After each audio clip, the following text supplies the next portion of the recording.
그래서 잘못된 가정을 성경적 진리로 대처하는 것. 성경적 세계관으로 시작하는 것이 굉장히 중요합니다.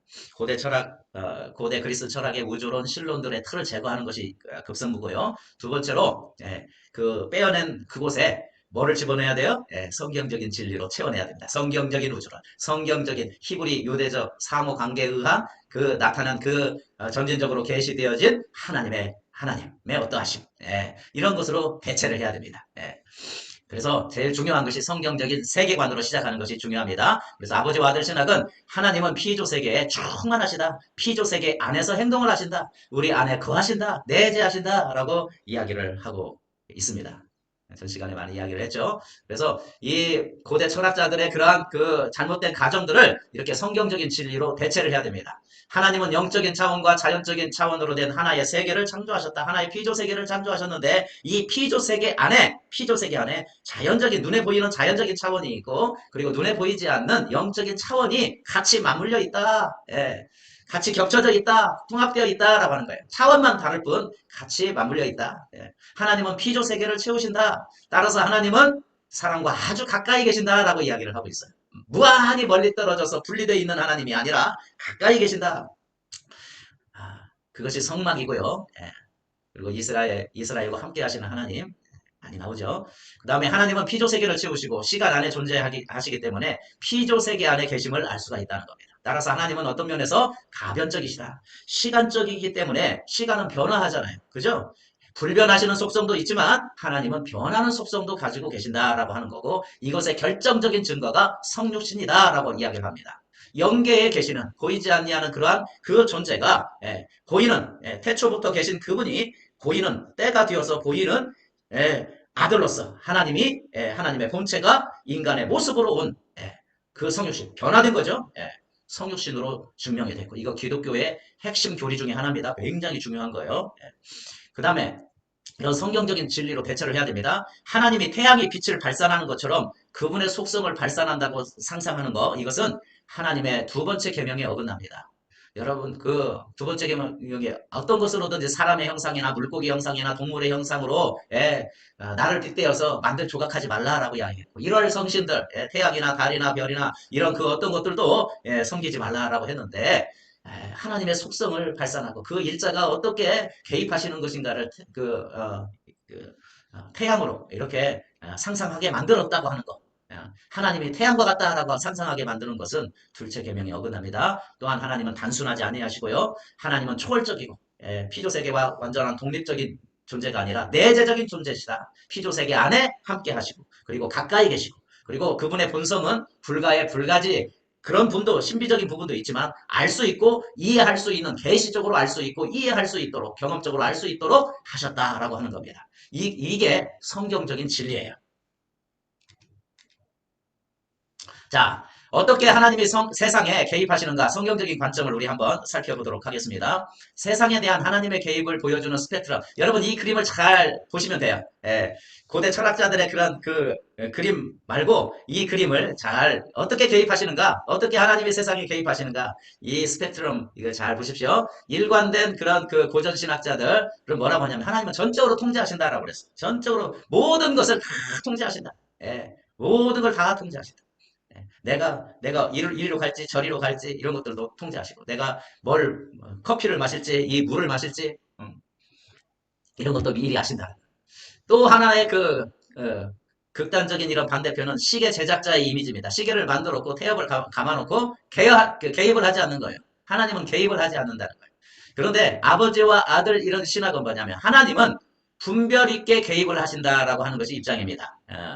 그래서 어떤 때는 강압적으로 전적으로 통제하시듯 사도 바울을 다메섹상에 나타나게 하셔서 예수쟁이들을 핍박하고 죽이려고 했던 그곳에 예수 그리스도께서 나타나셔가지고 복음 전도자로 이방의 사도로 이렇게 강압적으로 이렇게 세운 이런 것들도 있지만 또 로마서 1장 같은 경우에 보게 되게 되면 영적으로 타락하고 그리고 또 정욕적이고 그리고 성적으로 타락한 이런 사람들을 자기의 부끄러운 그 정욕대로 그 상실한 그 마음대로 내버려 뒀다라고 그냥 내버려 두는 거예요. 개입하지 않는 거예요. 이것에 이것에 오르락 좌나 우로 왔다 갔다 하면서 하나님이 원하시는 때에 원하시는 방법으로 분별력 있게 개입하신다라고 하는 것이 우리 아버지와 아들 신학의 관점입니다. 이게 성경적인 관점이에요. 성경 구약에서 신약까지 보게 될 때 이렇게 예, 개입을 하셔요. 때가 되어가지고 하나님의 때, 하나님의 방법으로 개입을 하십니다.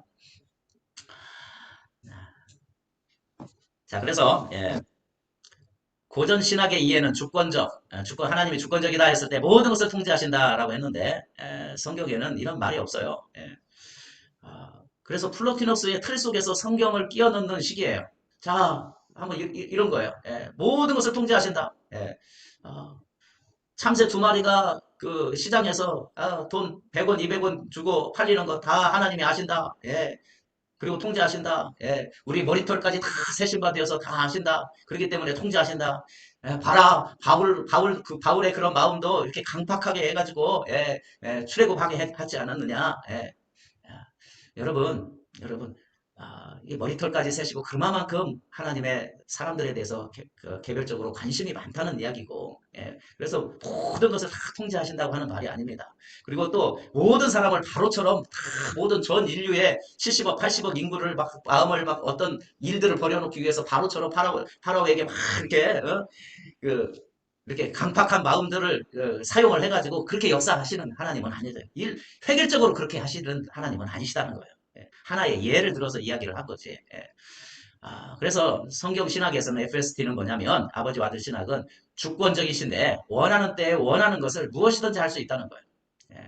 시편 115편 3절에 보면 오직 우리 하나님은 하늘에 계셔서 원하시는 모든 것을 행하시나니라고 했어요. 원하시는 것을 행하시는 거예요. 일관적으로 막 위에서 아래 댐에서 물이 막 흐르는 이런 것처럼 이렇게 하는 것이 아니라 원하시는 모든 것, 원하는 때, 원하는 방법으로 분별력 있게 행하셨다라고 이야기하는 거예요. 주권적이다 했을 때 궁극적인 권위를 가지신다라고 하는 겁니다. 권위를 가지고 통제할 것인지 선택하신다라고 하는 거예요. 통제하실 것인지. 근데 주님께서는 모든 것을 통제하지 않기로 작정하는 것도 이것도 궁극적인 권위를 갖는 거예요. 이게 주권적인 거예요.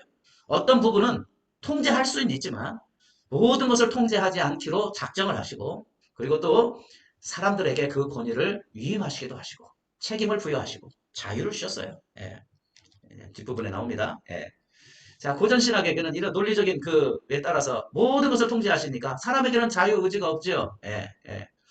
사람에게 자유의지가 전혀 없다. 로봇과 꼭두각시처럼 이렇게 프로그램화된 이런 로봇처럼 행동하게 한다라고 하는 게 성경에 어디 있어요? 없어요. 예. 성경 신학은 뭐냐면 하나님은 인간에게 권위를 위임하셨다는 거예요. 시편 115편 16절에 보면 하늘은 여호와의 하늘이라도 땅은 사람에게 주셨도다. 땅에 대해서 대리 통치자로서 그게 형상이라고 하는 뜻 아닙니까? 형상이라고 하는 BC 1500년에 그 모세 오경에 쓰여진 그 당시에 형상이라고 하는 그런 일상적인 그 용어는 뭐냐면 신의 대리자라는 뜻이에요. 땅은 사람에게 위임을 해주셔서 사람에게 다스리도록 하신 거예요. 그 권한을 주신 거예요. 하나님은 아버지로서 그분의 자녀들이 책임감 있고 성숙하기를 원하시는 겁니다. 하나님의 아들로서 권위를 받아서 땅을 다스리기를 원하셨다라고 하는 겁니다. 자유의지가 있어요. 그리고 고전신학에는 모든 것은 하나님의 책임이죠. 그래서 하나님은 모든 악의 원인이 된다는 말이에요. 참 우리가 이런 고전 신학의 입장에서 보게 되었을 때 하나님은 선하시고 하나님은 완전하시고 전지전능한데 왜 이렇게 피조세계 이 현실 세계에는 왜 이렇게 고통이 많고 자연재해가 많고 이렇게 수많은 테러들이 있고 전쟁이 있고 악이 이렇게 많이 있느냐 이것을 해결할 수 있는 방법이 별로 없어요. 고전 신학의 관점에서는. 나중에 이런 신정론에 대해서 신의 정당성에 대한 이런 악의 문제에 대한 신의 정당성에 대한 이런 문제는 나중에 디베이트가 되는 것은 이런 아버지와 아들 신학의 1권에서 6권까지 핵심되는 것부터 먼저 다 이야기를 하고 디베이트 되는 거나 이런 이렇게 작은 영역에서는 간단하게 또 다르게 다음 기회에 말씀드릴 기회가 있을 것입니다. 다음에 그 어느 시점에서는 신정론 꼭 다룰 겁니다. 기대해 주시기 바랍니다. 하나님이 그 FST는 아버지와 아들 신학에서는 하나님이 주관하신다. 하나님은 궁극적인 권위가 있다고 하는 거예요. 뜻이 하늘에서 이루어진 것처럼 땅에서도 이루어지이다. 이렇게 기도하라. 라고 했어요. 예. 이 세상에서는 하나님의 뜻에 반하여 사는 사람들이 있다라고 하는 거예요. 그리고 또 그 배후에 마귀들이 존재한다. 그렇기 때문에 어떤 일은 하나님의 뜻에 반하여서 일어나고 있다라고 하는 겁니다. 예. 그래서 하나님의 뜻에 반하여서 불의한 체제가 있고 불의한 일들이 일어났고 우리 사람에게 일어나지 말아야 할 그 불행한 일들, 예, 이 일들이 바로 잡을 수 있도록 너희들은 이 땅에서도 뜻이 하늘에서 이루어진 것처럼 땅에서도 이루어지도록 해라. 이미 주님께서 십자가에서 완성하신 완성하신 것을 붙들고 그렇게 그 권위를 가지고 하나님의 아들로서 권세를 가지고 선포하면서 기도하라. 불의한 체제가 의의 체제가 되도록 기도하라. 예, 그런 뜻이에요. 예. 그래서 모든 것이 하나님의 책임이 아니라 그 악의 근원이 사람일 수도 마귀일 수도 있다라고 하는 것을 이야기를 하고 있습니다. 나중에 더 악의 문제에 대해서 죄와 악의 부분에 대해서는 인지론에 가서 더 말씀을 하도록 하겠습니다. 그 다음에 고전신학에서 논리적으로 보게 될 때 모든 것이 이미 결정된 거예요. 성경에 그런 말이 어디 있어요? 모든 것이 결정되었다. 이런 말은 없습니다. 켈빈은 아담의 타락조차도 하나님이 미리 결정하셨다. 이렇게 이야기해요. 이건 일관된 심플라톤주의의 어거스틴의 그 관점에 따랐기 때문에 이런 이야기들을 하고 있는 거예요. 이미 결정됐다. 만약에 이미 결정되었다라고 하게 된다고 하기를 심판의 근거가 없어요. 마약 거래상이라든지 인신매매상이라든지 추악한 범죄를 하는 이런 사람은 이미 다 그런 직업도 결정됐고 그런 사람이 악인으로서 결정이 돼버린 거예요. 어, 그런 고전 신학을 하는 사람들도 그렇게 받아들이진 않겠지만 논리적으로 보면 그렇게 되어질 수밖에 없다는 겁니다. 그런데 FSD 성경 신학의 이해는 뭐냐면 하나님은 섭리에 따라서 인도하신다는 거예요. 하나님이 원하는 것은 무엇이나 예정할 수 있다는 거예요. 예정할 수 있다. 어떤 특정한 사건, 특정한 일에 대해서 예언할 수 있는 거예요. 이미 하나님께서 계획하신 것을 예정하는 거예요. 그렇게 하실 수 있는 거예요. 에레미야 1장 5절 말씀을 보게 되면 내가 너를 모태에서 짓기 전에 너를 알았고 네가 태에서 나오기 전에 너를 성별하였고 너를 여러 나라의 선지자로 세워놓으라 라고 이야기를 했어요. 많은 이런 사람들이 이미 다 이렇게 모태에서 결정된 거 아니야? 라고 이야기를 하는데 이것은 특별하게 에레미야에 대해서 이야기를 한 겁니다. 에레미야에 대한 이런 부분들 내가 너를 모태에서 구별하고 모태에서 선지자로 세웠다라고 이야기를 하고 있는 거예요. 모든 인류의 모든 이런 사람을 다 그렇게 세웠다 이렇게 이야기를 하고 있지는 않습니다. 하나님이 세상의 일들을 그분의 궁극적 뜻이 이루어지게끔 지휘하고 계시는 거죠. 지휘하고 계시는 겁니다. 모든 것이 결정된 것은 아니다는 거예요. 그 다음에 또한 불가항력적이고 유효한 은혜는 불가항력적이고 유효하다라고 이야기했는데 이런 성경 구조는 없어요. 이건 일관된 고전 신학에서 나오는 추론이죠. 만약에 그렇다면 하나님이 은혜를 주셔서 시키는 일은 저항력이나 선택권이 없는 거예요. 저항력이나 선택권이 없어요. 어, 제가 1990년도에 그 인도네시아에서 단기 선교 훈련에서 한 달 동안 호스트 패밀리 안에 살았거든요. 그 모슬렘 그 가정에서 순다 지역에서 살았는데 그곳에서 가장 많이 들었던 말이 인지야 알라예요. 인지야 알라. 하나님의 뜻대로. 그게 입에 배웠어요. 입에 배웠어. 모든 것이 하나님의 뜻이야. 모든 것. 잘 될 것이 보장될 것도 아닌데 모든 것이 잘 될 거야. 인지야 알라. 이런 말을 많이 들었어요. 음. 그러니까 참 전적인 통제를 한다라고 하는 이것이 책임일 수밖에 없고 그리고 또 뭐 2004년인가요? 그 쓰나미로 인해서 25만 명, 30만 명이 목숨을 앗아가는 그런 재난 이런 것들도 어떻게 설명할 수가 없는 거예요. 이런 고전적인 이런 악의 문제, 9.11 테러 같은 경우에 자연재해, 전쟁 이런 부분에 대해서 예, 이런 것들을 설명할 수 있는 이런 것이 없습니다. 전적으로 통제하신다라고 했습니다. 어, 불가항력적이고 유효하다라고 했을 때 어떤 때는 불가항력적이기도 하지만 어떤 때는 가항력적이고 또 어떤 때는 유효하게 할 때도 있지만 어떤 때는 유효하지 않게 은혜를 주실 수가 있다는 거예요. 하나님은 각 사람에게 은혜를 주시는 분량대로 주시지 획일적으로 부어주시지 않아요. 예. 아, 은혜에 능동적으로 참여하는 것이 굉장히 중요합니다. 제가 신학을 하면서 가장 듣기 싫었던 말 중에 하나가 뭐냐면, 이것 해봐도 안 되고 저것 해봐도 안 되고 안 돼서 신학을 하게 됐다. 내가 목사가 되려고 하는 그 이유가 이걸 손대도 안 되고 저것 손대도 안 되고 해가지고 어쩔 수 없이 이렇게 오게 됐다라고 하는 표현들을 너무 듣게 됐을 때 너무 듣기 싫었어요. 목사들은 세상에서 실패한 사람들의 신학교는 집합성가? 하나님은 획일적으로 그렇게 인도하시는 분이 아니세요. 어떤 사람은 그렇게 인도하실 수도 있죠. 어떤 사람은 그렇게 인도하실 수도 있어요. 사울처럼 담에색에서 주님을 만나서 사도가 된 이런 사람들도 있고, 또 어떤 사람들은 그렇다고 해서 모든 그리스도인이 이렇게 사명을 받는 건 아니에요. 빌립보서 2장에 있는 것처럼 너희 안에 행하시는 이는 하나님이시니 자기의 기쁘신 뜻을 위하여 너희에게 소원을 두고 행하시느니라. 소원을 두고 행하실 수 있어요. 기쁨으로 선택하게 할 수 있어요. 그런데 일관된 고전 신학의 영향을 받았기 때문에 자기가 목사가 된 그 이유에 대한 것을 이야기를 할 때 대부분 뭐 다른 데는 모르겠어요. 고신 쪽에 있는 이런 분들을 대부분 이런 식으로 표현을 하더라고요. 예, 이게 불가항력적 그리고 또 유효한 은혜에 대해서 어느 정도 세뇌를 받았기 때문에 이런 표현들을 하고 있는 겁니다.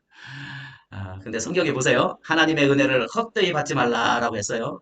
항상 은혜 가운데 있으라. 그리고 또 하나님의 여러 가지 은혜를 맡은 선한 청지기 같이 봉사하라. 이렇게 이야기를 했습니다. 은혜를 능동적으로 은혜에 참여하고 또 은혜를 사용을 하고 하는 이런 것들에 대해서 이야기를 하고 있습니다. 어떤 사람에게 순종을 강요하면서 혹은 강압적인 방식으로 은혜를 주실 수도 있고요. 하나님의 주권에 따라서 개별적으로 주는 개별적으로 수준에 맞게 은혜를 베풀어 주실 수가 있다는 겁니다. 개별적인 거예요.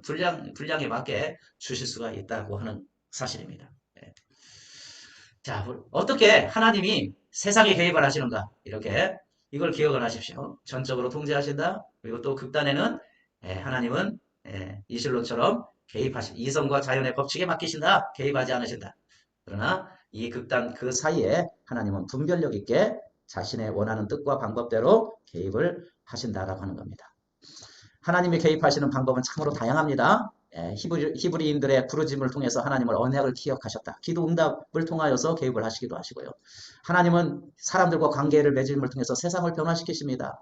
여러 사람과 여러 모양으로 선지자들과 족장을 통하여서 다양하게 말씀을 하셨고요. 마지막 때에게는 자기 아들을 통하여서 계시하셨고요. 그리고 부회사 성령을 통해서 나타내 주시고요.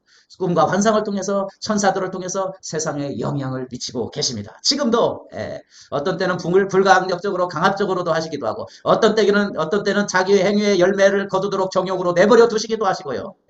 극과 극으로요. 또 하나님은 주관자이시지만 모든 것을 통제하시지 않고 사람에게 원하는 삶을 살도록 자유를 주셨어요.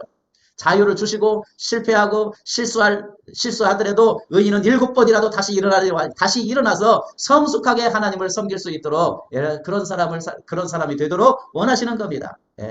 마치 하나님은 집 나간 이런 탕자를 기다리는 아버지의 모습이에요. 언제 돌아올까 인내함으로 기다리고 있는 그 아버지의 모습. 돌아왔을 때는 두 팔을 벌려서 입을 맞추고 가락지를 끼우고 다시 신분을 회복시켜 주시고 이런 아버지와 같아요.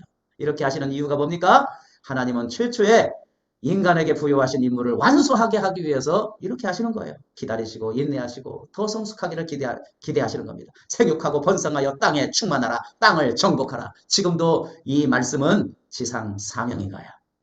지상 명령인 겁니다. 하나님의 아들로서 이런 권세와 권위를 가지고 땅들을 다스려 나가고 하늘 아버지의 품성들을 드러내고 하나님은 자녀를 성숙하게 기르기를 원하시는 아버지십니다. 이렇게 개입을 하십니다. 전방위적으로 개입을 하십니다. 이것이 바로 성경적인 관점입니다. 오늘은 여기까지 하겠습니다. 다음 시간에 뵙겠습니다. 축복합니다.